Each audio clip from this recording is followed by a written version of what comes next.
Kak udah di Nah, record. Yuk. Assalamualaikum warahmatullahi wabarakatuh. Waalaikumsalam warahmatullahi Waalaikumsalam warahmatullahi wabarakatuh. wabarakatuh. Mohon izin yang terhormat Ibu Hajah Tuti Rastuti SMH dan rekan presentasi yang saya banggakan. Izinkan kami kelompok 7 dengan judul Merger, Penggabungan, Peleburan, dan Pengambil Alihan akan mempresentasikan untuk memenuhi tugas mata kuliah kompetisi bisnis di mana kami beranggotakan 5 orang.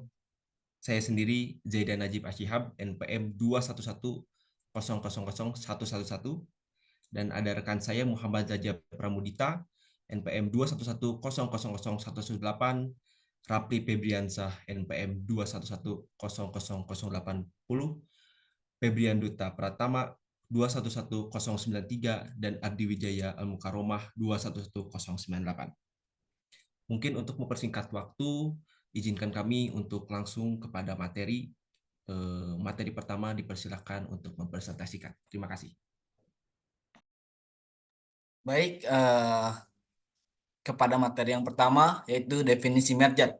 Yang dimana merger adalah bentuk penggabungan perusahaan atau bergabungnya dua atau lebih pelaku usaha yang independen atau berintegrasinya kegiatan yang dilakukan oleh dua pelaku usaha secara menyeluruh dan permanen. Nah, definisi penggabungan tersebut terdapat dalam Pasal 1 Butir 9 Undang-Undang Nomor 40 Tahun 2007 yang dimana mengatakan segala perbuatan atau sesuatu sebagai perbuatan hukum yang dilakukan oleh suatu perseroan atau lebih untuk menggabungkan diri dengan perseroan lain yang telah ada yang mengakibatkan aktiva dan pasifa dari perseroan yang menggabungkan diri beralih karena hukum kepada perseroan yang menerima penggabungan dan selanjutnya status badan hukum perseroan yang menggabungkan diri berakhir karena hukum. Baik, selanjutnya kepada slide yang berikutnya. Nah, di sini dikatakan bahwa tadi eh, yang dimana terdapat pasal 1 Butir 9 Undang-Undang Nomor 40 Tahun 2007 tentang perseroan terbatas. Selanjutnya.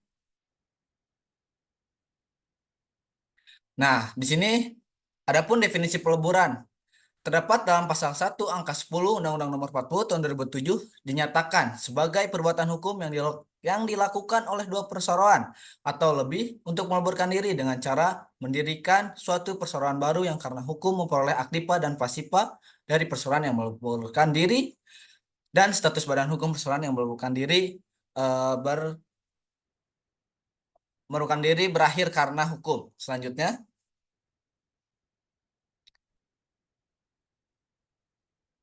adapun definisi pengambil alihan. Dalam pasal 1 angka 11 Undang-Undang Nomor 40 Tahun 2007 disebutkan bahwa pengambil alihan adalah perbuatan hukum yang dilakukan oleh badan hukum atau orang perseorangan untuk mengambil atau untuk mengambil alih saham perseroan yang mengakibatkan beralihnya pengendalian atas perseroan tersebut. Baik, kepada slide selanjutnya. Nah, di sini kita dapat mengetahui ada 3 bentuk umum merger, yang dimana pertama, merger horizontal adalah merger antar pesaing, atau bisa diartikan apabila dua perusahaan yang memiliki lini usaha yang sama bergabung, atau apabila perusahaan-perusahaan yang bersaing di industri yang sama melakukan merger. Nah, kemudian ada yang kedua, merger vertikal, atau bisa disebut juga merger upstream vertical merger dan downstream vertical merger. Terdapat 2 jenis.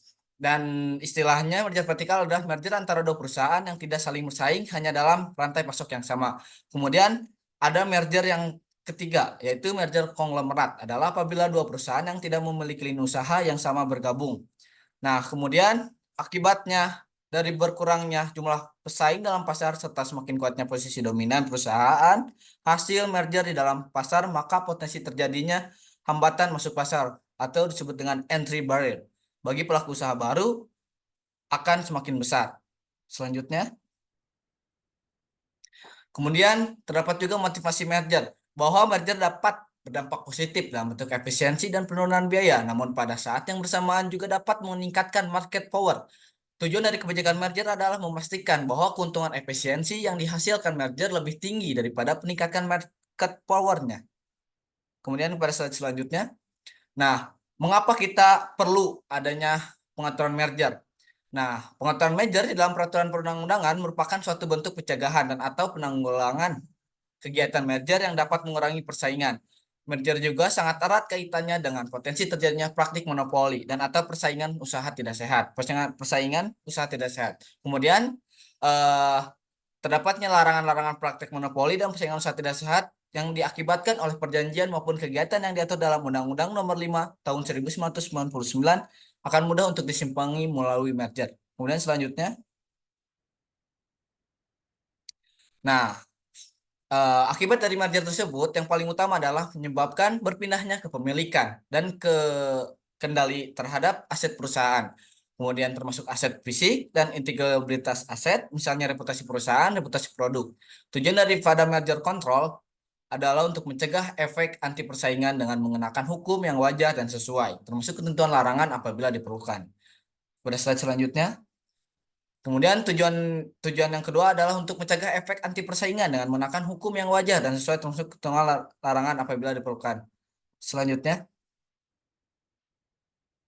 nah, adapun kondisi pasar yang kondusif terhadap munculnya praktik kolusi di antara para pelaku usaha di suatu pasar bersangkutan antara lain.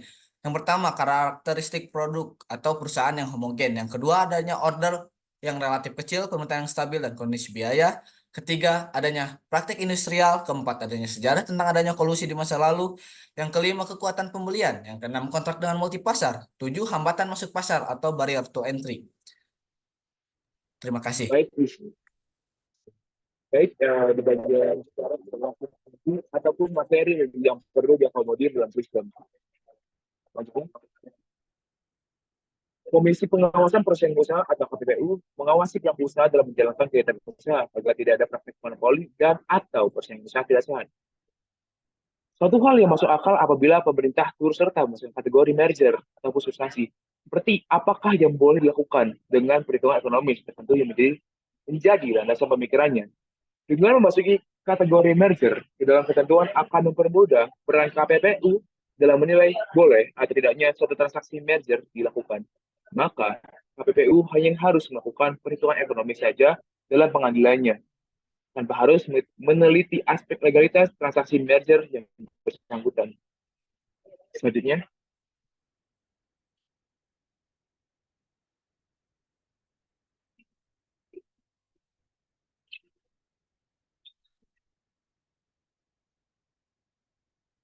berikut beberapa ketentuan yang diatur dan dianggap perlu diatur dalam peraturan perundang-undangan mengenai merger di Indonesia. Yang pertama, ada masalah divestasi saham, ketentuan mengenai holding company, ketentuan mengenai spin-off dan corporate split, masalah fasilitas negara, cross-border merger, sinkronisasi merger perusahaan terbatas, merger bank, and merger perusahaan terbuka, merger game, akuisisi aset, aspek pajak, leverage by all LBO, dan manajemen by all MBO. Selanjutnya, masalah divestasi saham. Divestasi saham adalah penarikan dana atau aset investasi untuk memenuhi tujuan finansial tertentu, baik untuk kepentingan pribadi maupun perusahaan. Merger pada dasarnya merupakan suatu bentuk investasi. Ketika suatu aktivitas merger dibatalkan dengan berbagai alasan, maka sesungguhnya pada saat yang demikian terjadi suatu bentuk investasi.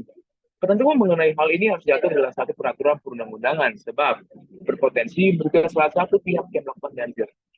Selanjutnya, ketentuan mengenai holding company. Hubungan antara induk perusahaan dengan anak perusahaan dalam sebuah rangkaian holding company tidak sedikit yang menimbulkan permasalahan persaingan usaha. Selain dapat memperlemah persaingan di pasar, yakni lemahnya pesaing di dalam pasar bersangkutan. Hubungan ini juga berpotensi menaikkan market power, kekuatan pasar dari perusahaan holding yang bersangkutan. Terlebih apabila perusahaan holding tersebut melakukan merger. Selanjutnya, ketentuan mengenai spin-off dan corporate split. Dalam suatu perusahaan holding, pemisahan atau pemecahan perusahaan merupakan hal yang biasa terjadi. Aktivitas ini sebenarnya erat kaitannya dengan masalah divestasi. Namun, aktivitas spin-off dan corporate split ternyataannya banyak digunakan sebagai bagian dari strategi bisnis perusahaan guna meningkatkan keuntungan. Pemisahan telah diatur secara umum dalam Undang-Undang Persaingan yang baru ini. Selanjutnya, masalah merger lintas negara atau cross-border merger. Era globalisasi cukup merangsang pelaku usaha untuk melakukan merger dengan pihak asing dalam rangka ekspansi bisnisnya. Ketentuan mengenai larangan membuat perjanjian dengan pihak luar negeri yang dapat menimbulkan praktik monopoli dan persaingan usaha tidak sehat. Sebenarnya sudah diatur di dalam pasal 16 Undang-Undang Nomor 5 Tahun 1999. Namun, ketentuan mengenai merger yang pada hakikatnya merupakan suatu bentuk perjanjian, belum ada pengaturannya. Banyak aspek yang dapat ditimbulkan dari merger di sini. Selain efek yang mengglobal di antara negara-negara yang bersangkutan, merger jenis ini juga dapat bersangkut paut dengan masalah perdagangan internasional. Selanjutnya, sinkronisasi. Sinkronisasi merger perusahaan terbatas, merger bank, merger perusahaan terbatas. Tersebarnya pengaturan mengenai merger dalam berbagai peraturan perundang-undangan di Indonesia pada suatu saat mungkin akan menimbulkan dilematisasi hukum. Perbedaan pengaturan, kekosongan pengaturan, terlebih jika pengaturannya tumpang tindih, akan mempersulit pemerintah dalam mengatur aktivitas merger, dan tentu saja akan semakin banyak merger yang dapat membahayakan persaingan. Selanjutnya, strategi merger atau merger gap. Tak jarang, merger digunakan oleh pelaku usaha sebagai strategi ampuh untuk keuntungan sebesar-besarnya. Penyalahgunaan aktivitas merger sebagai strategi bisnis dikhawatirkan akan menimbulkan distorsi yang dapat merugikan banyak pihak, merusak persaingan, dan kemungkinan munculnya kekuatan ekonomi di satu tangan. Akuisisi aset. Saham dan aset merupakan aspek-aspek yang sangat fundamental bagi jalannya suatu perusahaan. Ketentuan mengenai akuisisi saham sudah diatur baik dalam undang-undang maupun dalam berbagai peraturan perundang-undangan di Indonesia, layaknya akuisisi saham. Oleh karenanya, akuisisi aset dapat menyebabkan berpindahnya hak kepemilikan aset kepada pelaku usaha yang mengakuisisi acquiring company. Terlebih lagi, aktivitas akuisisi aset dewasa ini banyak diwarnai dengan perjanjian aset for share exchange yang secara langsung menyebabkan berpindahnya kepemilikan saham. Aspek pajak, aktivitas merger, akuisisi, dan konsolidasi merupakan aktivitas yang syarat akan modal. Oleh karena itu, aspek pajak dari transaksi merger tersebut perlu diatur supaya sektor perpajakan tidak terlupakan, walaupun menjadi agak luas cakupannya. Ketentuan tersebut dapat dituangkan dengan menunjuk pada peraturan organik sebagai peraturan pelaksananya. Leverage buyout atau LBO dan management buyout MBO. LBO adalah pembelian seluruh atau sebagian besar saham dari satu perusahaan dengan dana yang dipinjam dari pihak ketiga. Dana tersebut biasanya dibayar secara cicilan oleh perusahaan target, acquired company, LBO. Sedangkan MBO adalah sekelompok pelaku usaha dari satu perusahaan tertentu membeli saham seluruh atau bagian substansial dari suatu perusahaan. LBO dan MBO ini merupakan suatu cara atau strategi pelaku usaha yang secara tidak langsung pada akhirnya dapat merugikan perusahaan target.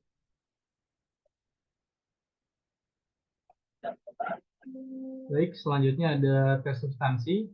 Melihat praktik di banyak negara, ditemukan paling tidak terdapat 3 alasan utama untuk mencegah penutupan transaksi merger, yaitu yang pertama, bahwa merger dilakukan untuk menimbulkan atau mempertahankan posisi dominan dengan dominan tes atau untuk mengurangi persaingan dengan substansial lessening competition test atau menimbulkan kerugian terhadap kepentingan umum dengan public interest test. Next. Selanjutnya ada dominant test di mana DP test lebih dikenal sebagai tes substansi yang digunakan selama ini di Eropa.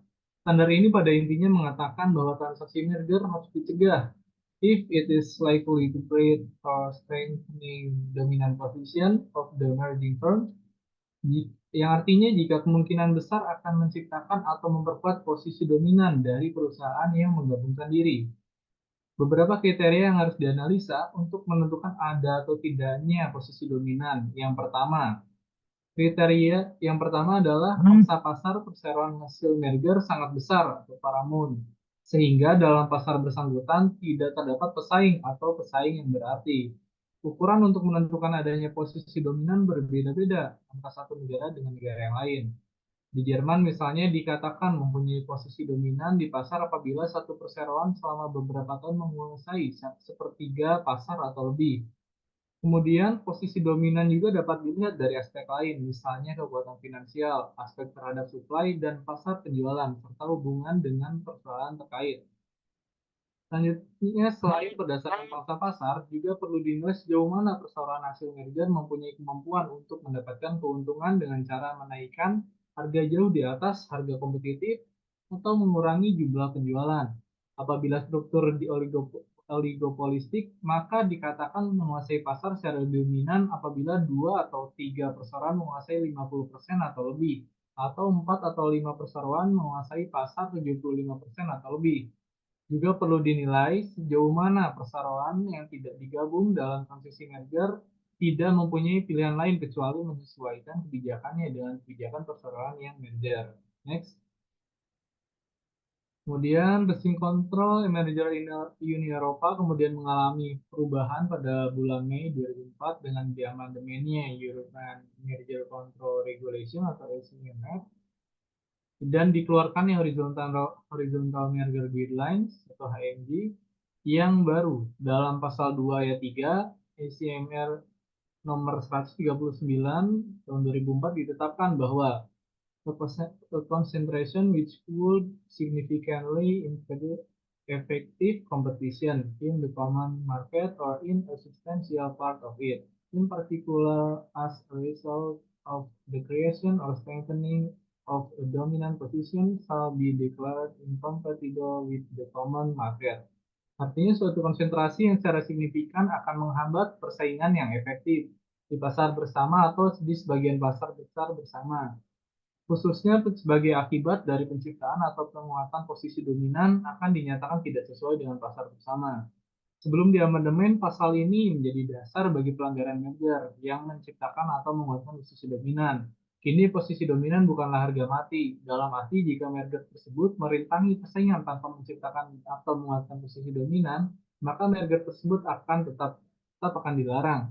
Setelah diamandemen, Uni Eropa beralih mempergunakan significantly impaired effect competition test atau ECIAC test. Pendekatan ini pada dasarnya tidak jauh berbeda dengan rezim substantial lessening of competition test. Next. Kemudian ada substantial lessening of competition test atau SLC test. SLC test ini digunakan oleh otoritas persaingan di Amerika Serikat yang kemudian diikuti oleh banyak negara. Pada intinya, SLC test mengatakan bahwa transaksi merger harus dilarang if it is likely to substantially lessen competition or to facilitate its exercise. Artinya jika kemungkinan akan mengurangi persaingan secara signifikan atau memfasilitasi pelaksanaannya. Beberapa kriteria yang harus dianalisis untuk menentukan apakah sebuah transaksi merger berpotensi mengurangi persaingan. Yang pertama, yaitu berkurangnya persaingan dapat terjadi apabila sebuah merger melahirkan kemampuan perseroan hasil merger untuk mendapatkan keuntungan tidak wajar secara unilateral atau disebut unilateral effect, dengan cara mengurangi hasil penjualan maupun menaikkan harga jauh di atas kompetitif untuk jangka waktu yang relatif lama. Selain unilateral effect, transaksi merger juga perlu dianalisis sejauh mana transaksi tersebut menimbulkan coordinated effect, yaitu memberikan kemampuan kepada para pelaku usaha dalam pasar untuk mendapatkan keuntungan melalui tindakan koordinasi atau accommodating reaction of the others, sehingga merugikan konsumen. Salah satu kondisi yang memungkinkan coordinated effect adalah adanya kemampuan masing-masing pelaku usaha untuk saling mendeteksi serta kemampuan untuk menjatuhkan tindakan disiplin bagi pelaku yang menyimpang dari kesepakatan. Hal ini dimungkinkan apabila masing-masing pelaku mempunyai informasi penting yang cukup mengenai kondisi para pesaing. Salah satu kriteria untuk menilai adanya kemampuan tersebut adalah adanya peningkatan konsentrasi pasar perseroan setelah merger. Dalam menghitung konsentrasi pasar, otoritas persaingan Amerika Serikat yaitu DOJ dan FTC menggunakan HHI. HHI dihitung dengan cara menjumlahkan hasil perkalian kuadrat pasar masing-masing perseroan di pasar bersangkutan. Tingkatan konsentrasi dibagi di dalam 3, yaitu pertama, tidak terkonsentrasi apabila HHI di bawah 1000, kedua, terkonsentrasi secara moderat apabila HHI antara 1000 sampai 1800, dan ketiga, terkonsentrasi tinggi apabila HHI mencapai 1800 lebih. Apabila konsentrasi pasar mencapai 1800 lebih dan peningkatan konsentrasi pasar setelah merger mencapai lebih dari 100 poin dan faktor lain tidak berubah, maka merger sangat berpotensi mengurangi persaingan dan karena itu layak dilarang. Next. Nah, di sini ada rumusnya di mana HI sama dengan S1 kuadrat plus S2 kuadrat plus S3 kuadrat sampai perusahaan selanjutnya dikuadratkan. Di mana SN ini persentase pangsa pasar perusahaan, N dinyatakan dalam bilangan bulat bukan desimal. Next. Nah, di sini ada persenannya di mana HI sama dengan S1 seperti yang tadi. S1-nya di situ ada 40%, persenannya tidak diikutkan ke dalam rumus, hanya 40-nya. Dan 40 dikuadratkan, ditambah 30 dikuadratkan, ditambah 15 dikuadratkan, ditambah 15 dikuadratkan. Sehingga sini ya 1600 ditambah 900 ditambah 225. Ditambah 225 sama dengan 2950. Nah, 2950 ini lebih dari 1800. Nilai ini dianggap industri yang sangat terkonsentrasi. Next. Selanjutnya ada public interest atau PITs. PITs juga berlaku di banyak negara meskipun dalam cakupan terbatas pada sektor dan keadaan tertentu. Pada intinya, PITs ini mengatakan bahwa merger perlu dilarang apabila merugikan kepentingan umum. Meskipun tidak dibahas secara mendalam, seperti halnya DP-tes dan SLC-tes, beberapa negara memperbolehkan isu kepentingan umum digunakan untuk menghentikan transaksi merger. Di Amerika Serikat misalnya, kepentingan umum khususnya lapangan kerja dijadikan pertimbangan dalam menilai transaksi merger di sektor kereta api dan telekomunikasi. Kemudian di Jerman, larangan transaksi merger oleh otoritas persaingan yaitu Bundeskartellamt dapat ditimpa overload ministerial authorization atas izin menteri oleh Menteri Ekonomi. Meskipun demikian, otorisasi tersebut hanya dapat dikeluarkan apabila telah terpenuhi syarat-syarat tertentu, misalnya kepentingan umum atau pembangunan ekonomi nasional justru lebih diuntungkan oleh sebuah transaksi merger. Next. Nah, kemudian yang terakhir ada tes substansi dalam Undang-Undang Nomor 5 Tahun 1999. Apa saja tes substansi yang diatur oleh Undang-Undang Nomor 5 Tahun 1999 ini? Nah, di dalam Undang-Undang Nomor 5 Tahun 1999 ini menggunakan DP test atau SLC test atau mempunyai standar tes yang berbeda dengan tes substansi yang dipakai di banyak negara. Nah, Undang-Undang Nomor 5 Tahun 1999 ini tidak secara tegas mengatur mengenai tes substansi untuk melarang atau membolehkan sebuah transaksi merger.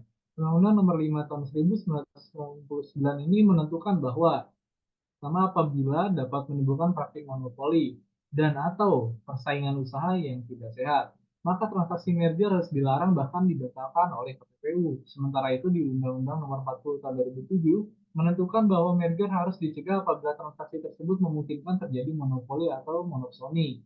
Meskipun Undang-Undang Nomor 5 Tahun 1999 menggunakan istilah yang berbeda dengan istilah yang dipakai oleh negara, tapi pada intinya mempunyai makna yang sama. Unsur praktik monopoli dan persaingan usaha tidak sehat yang digunakan dalam undang-undang tersebut pada intinya menggunakan tes substansi yang tidak berbeda dengan SLC test maupun DP test. Dalam SLC test, unsur pentingnya adalah berkurangnya persaingan. Pada intinya sama dengan terhambatnya persaingan sebagai unsur penting dari tes praktik monopoli. Dalam DP test, unsur pentingnya adalah posisi dominan. Pada intinya sama dengan menguasai produksi atau pemasaran sebagai salah satu unsur penting dari tes praktik monopoli. Penjelasan ketentuan pasal 126 Undang-Undang Nomor 40 Tahun 2007 juga menunjukkan digunakannya DP test untuk menentukan apakah transaksi merger diperbolehkan. Ketentuan ini pada intinya melarang transaksi merger apabila transaksi tersebut memungkinkan pelaku usaha untuk merger monopoli pasar. Terkait dengan PI test, Undang-Undang Nomor 5 Tahun 1999 dengan tegas menyatakan bahwa transaksi merger yang merugikan kepentingan umum dilarang. Kepentingan umum adalah salah satu unsur penting dari unsur praktik monopoli. Dan Undang-Undang Nomor 5 Tahun 1999 tidak memberikan batas bahwa PI test tersebut hanya berlaku untuk sektor-sektor tertentu seperti yang dilakukan di beberapa negara lain, Amerika Serikat, atau hanya boleh digunakan oleh otoritas tertentu seperti Menteri Ekonomi di Jerman. Ini berarti bahwa otoritas persaingan dalam hal ini KPPU dapat menggunakan PI test untuk menentukan apakah proposal merger boleh diteruskan atau dihentikan. Hal yang perlu dilakukan oleh KPPU adalah bahwa pengertian kepentingan umum harus didefinisikan sehingga pelaku usaha mempunyai pegangan yang jelas. persaingan Afrika Selatan misalnya pernah melarang transaksi merger karena transaksi tersebut menyebabkan pemutusan hubungan kerja atau PHK 40% lebih. Next.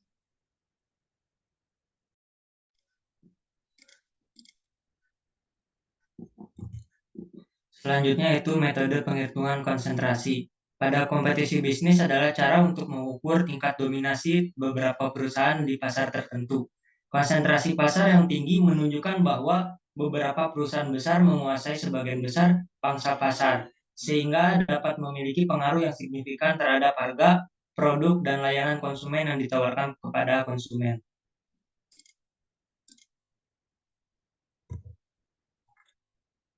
Selanjutnya itu pasar bersangkutan.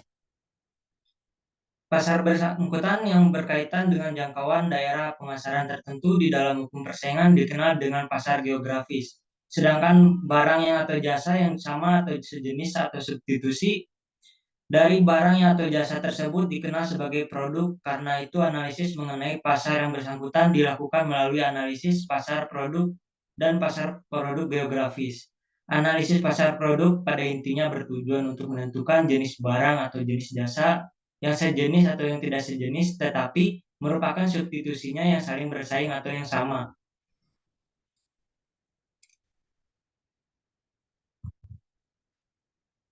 Selanjutnya, analisis produk. Kegunaan analisis produk untuk melakukan analisis, maka suatu produk harus ditinjau dari beberapa aspek, yaitu yang pertama kegunaan. Kegunaan adalah aspek yang paling penting dalam analisis produk. Produk yang tidak memiliki kegunaan yang jelas atau tidak dapat memenuhi kebutuhan pengguna akan memiliki nilai yang rendah. Yang kedua itu karakteristik.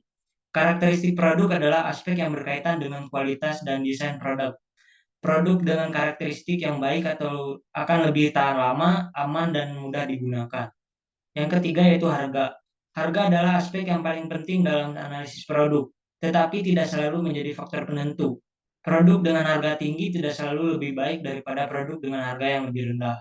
Sedangkan analisis pasar geografis bertujuan untuk menjelaskan di area mana saja pasar produk yang telah didefinisikan saling bersaing satu sama lain. Analisis ini pada umumnya didasarkan pada pengalaman dan pengetahuan komisi sebelumnya.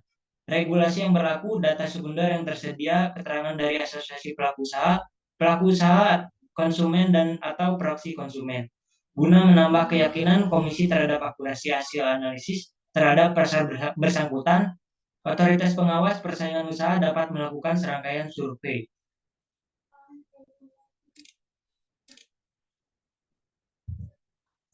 Selanjutnya, pangsa pasar.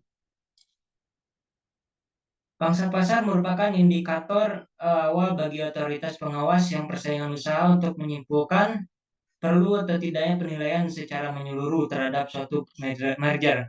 Perbedaan yang signifikan atas pangsa pasar sebelum dan sesudah terjadi merger akan menjadikan perhatian bagi komisi dalam melakukan penilaian.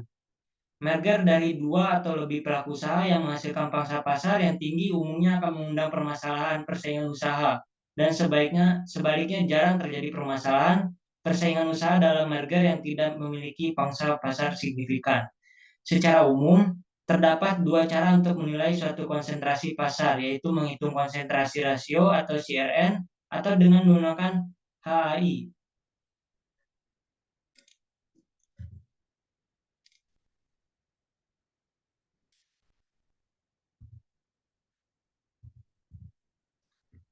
Konsentrasi rasio menghitung agregat pasar dari sejumlah kecil dari para pelaku usaha terbesar dalam pasar. Umumnya konsentrasi rasio mempergunakan pangsa pasar dari 3 perusahaan, atau CR3 atau CR4 atau CR5.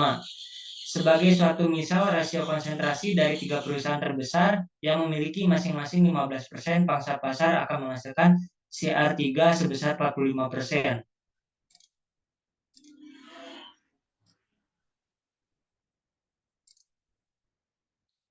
Lalu Herfindahl-Hirschman Index atau HAI. HAI melakukan perhitungan kuadrat dari pangsa pasar seluruh perusahaan yang aktif dalam pasar. HAI dapat menggambarkan jumlah seluruh pelaku usaha dalam pasar juga pangsa-pangsarnya. Nilai HAI dapat bervariasi antara 0 sampai dengan 10.000 yang akan terjadi apabila hanya ada satu pelaku usaha yang menguasai 100% pangsa pasar.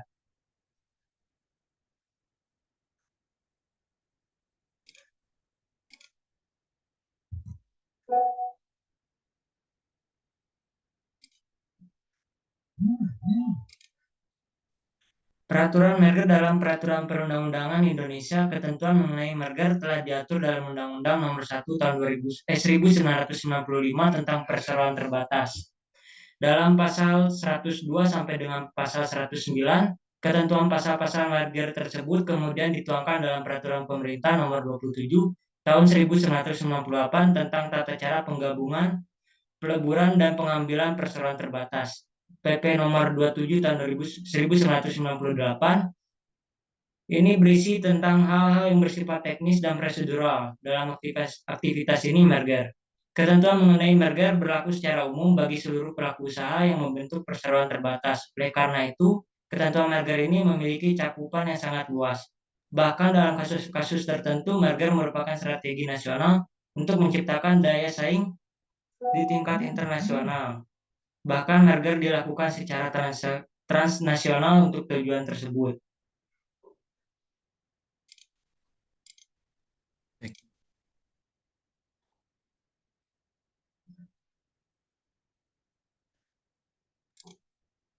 Izin.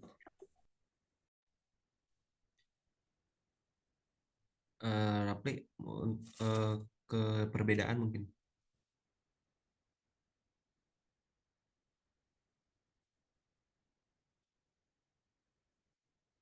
Ya, perihal izinkan saya untuk menjelaskan pengaturan merger dan peraturan perundang-undangan, di mana seperti yang tadi teman saya katakan, bahwasanya benar ketentuan mengenai merger ini berlaku secara umum bagi para pelaku usaha yang berbentuk perseroan terbatas. Jadi perseroan terbatas ini seperti yang kita ketahui bahwasanya merger ini artinya menggabungkan, mengambil alihkan, di mana dilakukan oleh perseroan terbatas dalam melakukan kerjasama untuk adanya kekurangan-kekurangan dan adanya kombinasi untuk mencapai seperti yang kita ketahui bahwasanya tujuan dari persaingan usaha ini dan tujuan dari usaha tersebut untuk mensejahterakan masyarakat.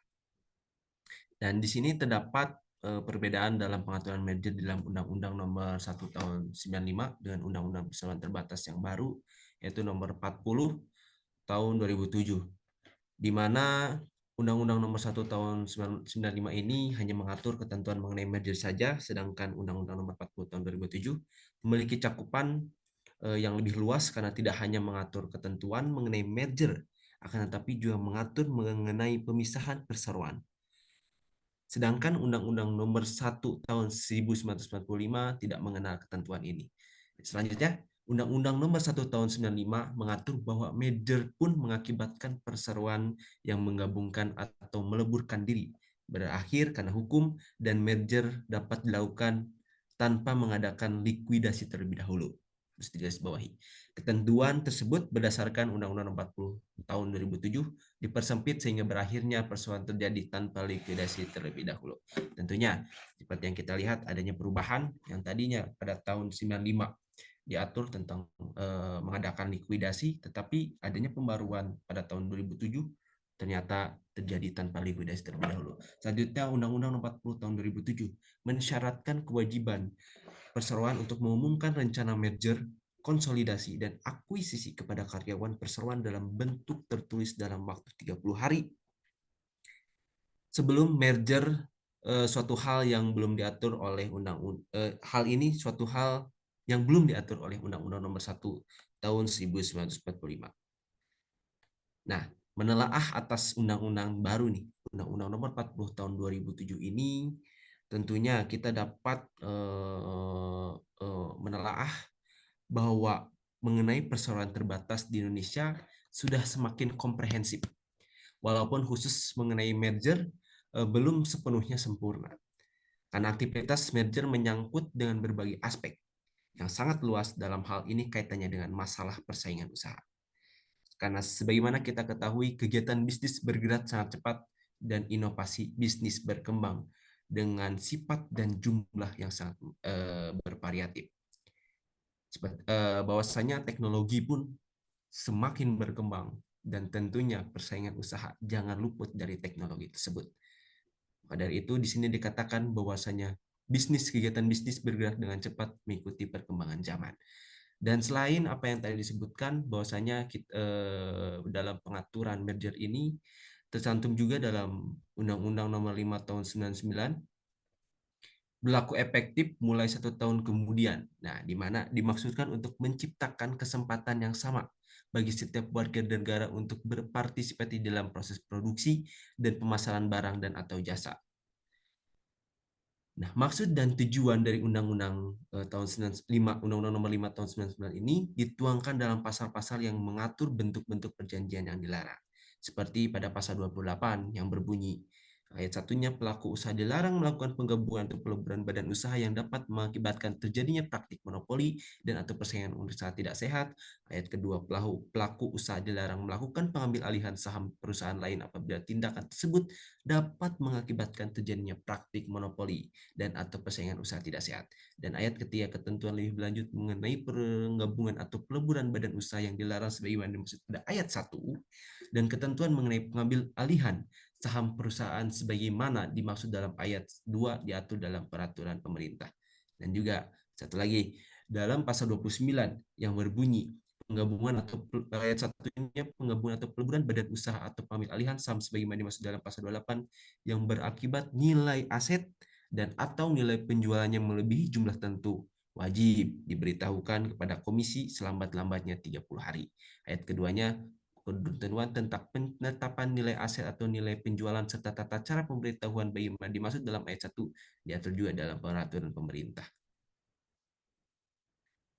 Ya, lanjut.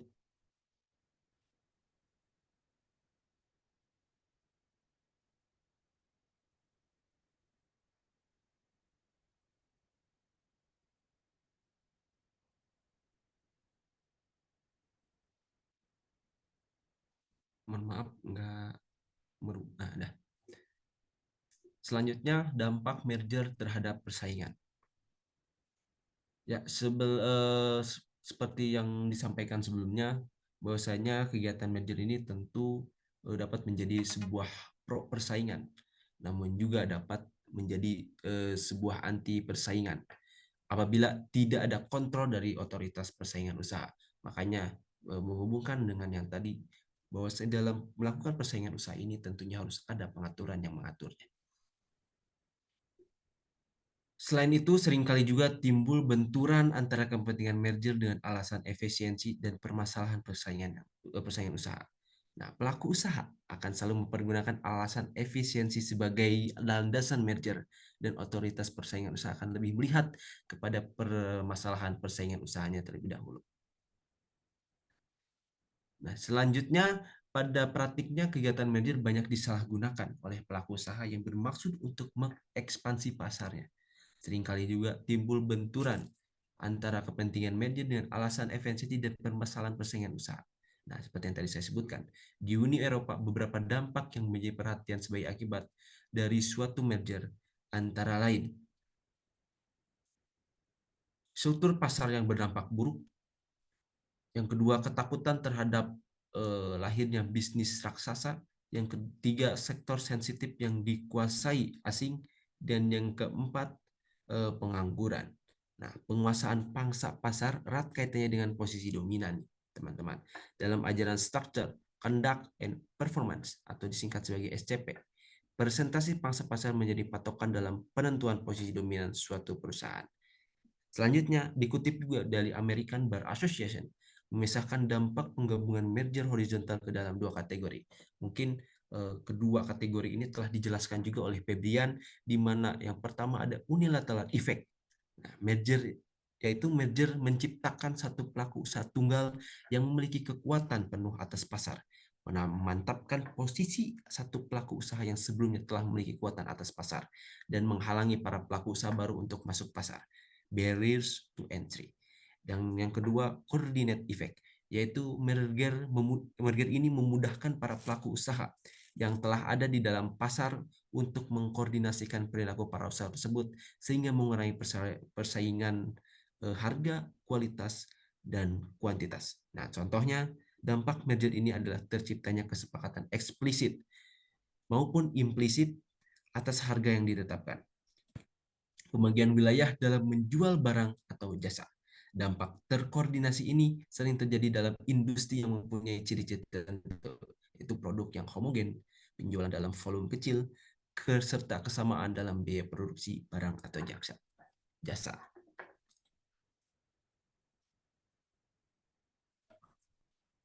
Ya, sekian dari kelompok kami. Sebelumnya mohon maaf apabila ada kekeliruan dalam menjelaskan dari rekan-rekan presentasi saya.